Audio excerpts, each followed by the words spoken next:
Throughout my life, I've endured a multitude of hurtful words. Some were aimed squarely at me. You're just a single woman, a disgrace. But none cut as deeply as the insult hurled at me by my own brother-in-law. I refused to let his venomous words slide without consequence. I am Amy Smith, 38 years old, unmarried yet fiercely independent and fully employed. You might wonder why I have a brother-in-law when I'm not even married. Well, that's because I'm engaged. My fiancé James is 6 years my junior. Our paths crossed through a mutual friend, and from the moment we met, sparks flew. My work life is incredibly demanding, often encroaching on my precious days off. Amidst this relentless hustle, I found solace in James. With him, I could finally unwind and savor moments of togetherness. James possesses skills I lack. He's a proficient cook, adept at sewing, and a diligent worker. When we decided to move in together, he seamlessly slipped into the role of caretaker, taking charge of household chores and even tending to my suits with care. I'm always apologizing, knowing how hectic your schedule is, I murmured, as I secured a reservation at a fancy restaurant for our upcoming day off. It had become customary for me to treat James to such dinners, a token of gratitude for his unwavering dedication. With the earnings from my own labor, I could afford to prioritize our time together, ensuring I clock out on time to match his bustling schedule.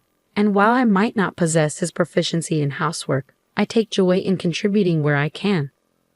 James frequently inquires about my family's plans for our impending gathering. Although we've already introduced our parents shortly after getting engaged, we're eager to host a dinner party where both families can mingle and bond. James has an older brother, while I have 2 younger siblings. Instead of waiting until the wedding, both sets of parents suggested an earlier rendezvous to foster familiarity among us all. Thus, we decided to unite both clans, parents and siblings alike. Unfortunately, my brother won't be able to make it due to work commitments, James lamented, his tone apologetic. I understand, James. Your brother's reputation as a skilled lawyer precedes him, I replied, offering reassurance. Although it's a pity we won't meet him this time, there's always the wedding for us to connect. Truth be told, I wasn't overly concerned. I believed it was crucial for the soon-to-be wed couple and their parents to forge bonds, even if some siblings couldn't join in. Sometimes my brother can be a bit unpredictable around new people, so I was worried about his behavior if he did show up. James confided, his demeanor tense with apprehension. However, on the day of the gathering, my brother-in-law was conspicuously absent, much to James's evident relief. Despite this absence, the party unfolded splendidly, with my own siblings in attendance, adding to the jovial atmosphere. Both sets of parents seemed to hit it off, and my siblings took a liking to James, easing my concerns. Reflecting on the event later, I couldn't help but feel it was a missed opportunity not to have met my brother-in-law. Yet, as time passed, I encountered him under different circumstances, only to find him displaying behavior that confirmed James's earlier concerns. In hindsight, I couldn't help but feel grateful that fate had spared me from a potentially unpleasant encounter at the dinner party. One day, my mother and I found ourselves at the university hospital. Concerned about her health, she had been referred to this renowned institution for a thorough evaluation following a visit to a local clinic near our family home. While her symptoms, including palpitations and dizziness, didn't initially raise alarm bells, I insisted on accompanying her to ensure her well-being, especially with our wedding looming on the horizon. Despite her youthful appearance in her mid-60s, the specter of potential serious illness loomed over my mother's health. Her decision to postpone marriage until her 40s had caused me considerable worry, but I felt a profound sense of indebtedness to her for raising my siblings so admirably. How about I cover the cost of a comprehensive checkup for you, Mom? I proposed earnestly, a conviction I had never felt more deeply. This is precisely why I work so hard, to be able to lend a hand in times like these when I can't afford to take time off from my family. As the tests couldn't be completed in a single day, we found ourselves making multiple trips to the hospital. However, tragedy struck during the second visit amidst the chaos of an exceptionally crowded day at the university hospital. With interminable queues stretching out before us, my mother and I found a quiet spot away from the bustling waiting area, where we could enjoy a cup of hot tea. Just as I settled in, my phone rang, likely a work-related call. Leaving my tea with my mother, I excused myself to take the call in a more private location. As expected, it was indeed a work-related inquiry regarding whether I intended to change my surname upon joining the family register. After the call, I returned to my mother, only to find her visibly upset. What was all that shouting about in the hospital? I hope everything is all right with my mother, I thought anxiously. As soon as I realized that the commotion was directed at my mother, I hurried over to her side. She stood up, her gestures filled with apologies, bowing repeatedly to a well-dressed man who exuded an air of arrogance. Who was he? I wondered, taking in his expensive suit, luxurious accessories, and haughty demeanor. The man berating my mother seems to be a debt collector, I deduced, noting the lack of familiarity between them. Stepping forward, I interjected, "Excuse me for interrupting. Has my mother caused you any harm?" The man turned his attention towards me, sizing me up with a scrutinizing gaze. She placed a cup of tea or something on the seat, and when I sat down, it spilled and stained my suit. "What do you intend to do about it?" "I have important matters to attend to after this," he demanded impatiently. Upon closer inspection, I noticed a faint dampness on his suit, confirming his grievance. "I'm truly sorry about the inconvenience. Please allow me to cover the cost of dry cleaning." I attempted to placate him, but he cut me off, his voice growing louder with frustration. The escalating altercation caught the attention of passers-by, and soon a few nurses emerged, followed by a curious crowd. Sensing the need to defuse the situation, the man relented. "I'll let you off with a cleaning fee." He then turned to me, seeking my contact information. "Could you provide me with your details so I can arrange for reimbursement?" he asked, adopting a more composed tone. "Oh dear, I seem to have misplaced my business card. Usually, I'm more prepared for situations like this," remarked a passing security guard, offering his concern.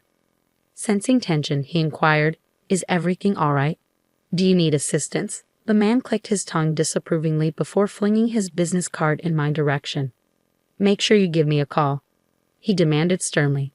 "There's no escaping this. I have close ties with this hospital, and they'll provide me with your details." Confusion and dismay washed over both my mother and me. Despite our apologies, the man's hostility persisted. I attempted to stand up for us, but he swiftly cut me down with a demeaning remark. "Look at you, single at your age. They say women have an expiration date, but you're not just expired, you're unsellable industrial waste. You're nothing but raw garbage, a single woman." His words dripped with disdain once more. As I braced myself to confront the insult hurled not just at me, but at my mother as well, the man suddenly bolted, evading the pursuing security guard. What an appalling display of rudeness. I'm seething. I seethed, my stomach roiling with disappointment at my inability to shield my mother from such disrespect. Acknowledging the concerned onlookers and security personnel with a light bow, I retrieved the business card that had been discarded at my feet. Curiosity piqued, I examined the name and title printed on it, feeling a mix of bewilderment and indignation.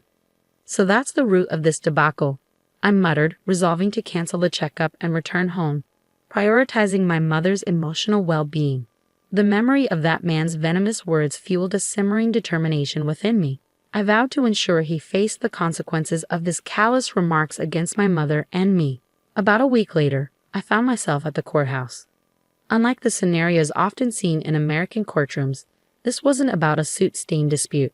As I navigated the familiar halls, the sound of my heels echoed through the corridors, marking my path. Spotting a familiar face approaching from the far end of the main hall, I pondered my response. What should I say to him? I mused. Just as the question lingered in my mind, our eyes met as he passed by. "You're that trashy single woman from the other day, aren't you? What are you doing here?" he sneered, his contempt palpable. It was unmistakably the same man who had verbally attacked my mother and me previously. Though my instinct urged me to retaliate sharply, I knew better. Deep within, there was a desire to combat injustice with a strong sense of righteousness, a resolve to eradicate evil with every fiber of my being. "Oh, my apologies for the other day. You must be Tom Dixon from the Honeywell Law Office," I acknowledged calmly, disregarding his initial hostility, as the memory of his discarded business card resurfaced in my mind. However, my attempt at reconciliation only seemed to provoke him further.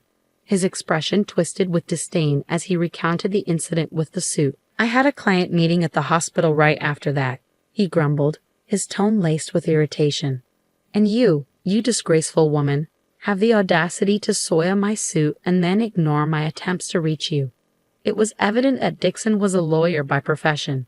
Our chance encounter today was a result of his loud demeanor echoing through the corridors. Feeling the weight of curious eyes upon me, Dixon's taunts grew louder, ensuring that everyone within earshot could hear.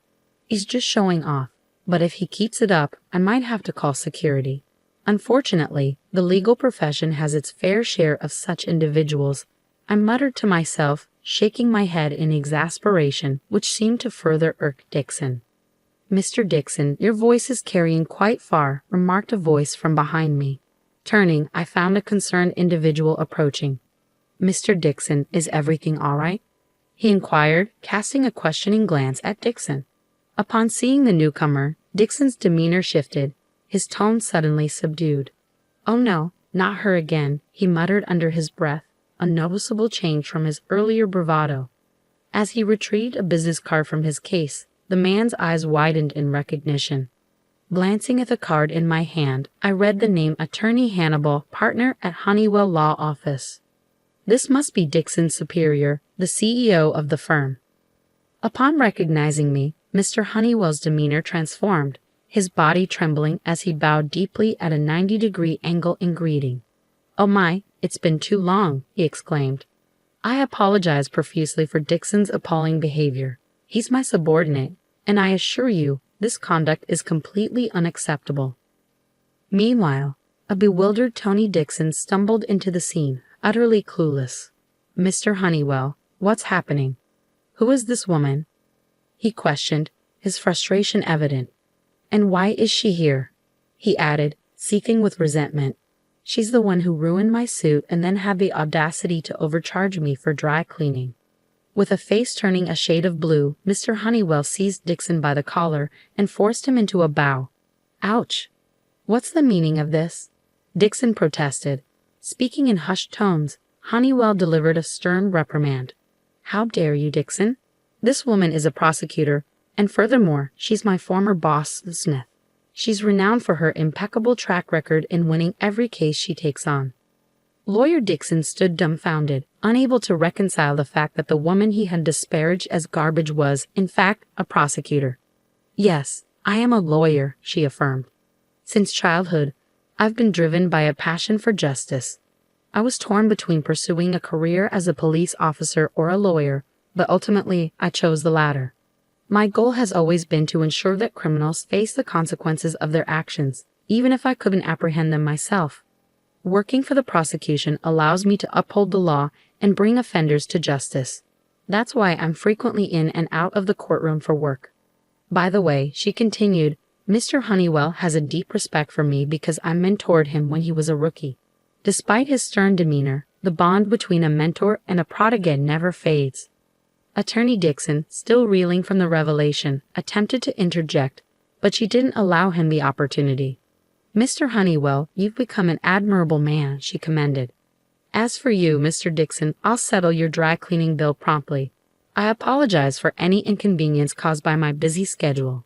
The mention of brother-in-law left Laura Dixon speechless, her mouth hanging open in disbelief. "James's fiancée? No way," he muttered, his voice catching as he froze in place. Glancing at the business card he'd flung at me earlier, I pieced together the puzzle. This rude individual was none other than my brother-in-law, who had missed a family wedding due to work commitments. Observing his complexion turn ashen, I addressed him sternly. "As a lawyer, you're well aware that derogatory remarks like 'a single woman is garbage' are considered deeply offensive. While I was prepared to cover the dry cleaning costs, your reaction was utterly unacceptable.